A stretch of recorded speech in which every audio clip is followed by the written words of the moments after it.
copain, il avait pris mon téléphone et il a dit « Ne t'inquiète pas, regarde pas les news, Israël a attaqué l'Iran ». Et du coup, je me suis un peu fendue en larmes. Je m'appelle Agnès, j'ai 38 ans, je suis iranienne. J'ai vécu jusqu'à mes 17 ans en Iran. J'habite en Suisse depuis 20 ans, loin de ma famille. J'ai la famille en Iran, dans 2 villes, Mashhad et Téhéran. C'était le jour avant, je le sentais. Je crois que c'est le news de l'ambassade de l'Amérique qui se vidait en Israël qui m'a fait tilt. Du coup, je les ai appelés tous parce que j'étais sûre qu'en fait l'Internet il va être coupé et je voulais juste l'entendre, leur voix une fois. Et puis le matin, je me suis levée vers 10h. Mon copain, il avait pris mon téléphone et il a dit « Ne t'inquiète pas, regarde pas les news, Israël a attaqué l'Iran ». Et du coup, je me suis un peu fendue en larmes.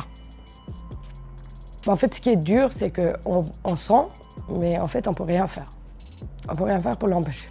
Il y a une grande partie qui veulent subir la guerre pour s'en débarrasser de le régime.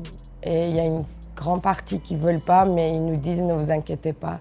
Parce qu'ils savent que la communication va être coupée et puis en fait, nous, on va s'inquiéter ici de manière intense. Les coupures Internet, en fait, c'est quelque chose de très commun, enfin très régulier. On sait ça depuis 2009, la première soulèvement pour le mouvement vert. C'était la première fois qu'ils ont coupé. Et depuis, à chaque fois qu'il y a une manifestation, ils coupent Internet. Il y a 2 mois, pendant les manifestations, ils ont quasi coupé 14 jours.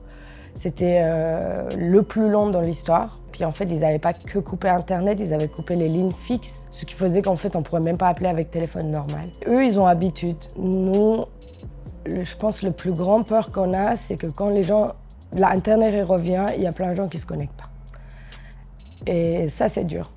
Les conséquences de ces coupures Internet, il a comme conséquence, c'est que nous, on regarde des vidéos horreur. Ça veut dire en fait, tout ce que vous voyez sur Instagram qui est écrit contenu sensible, vous avez envie de voir ou pas, moi je clique oui. C'est pas normal quand on regarde autant de vidéos, autant d'images d'horreur, sous prétexte qu'en fait on va avoir des nouvelles de notre famille.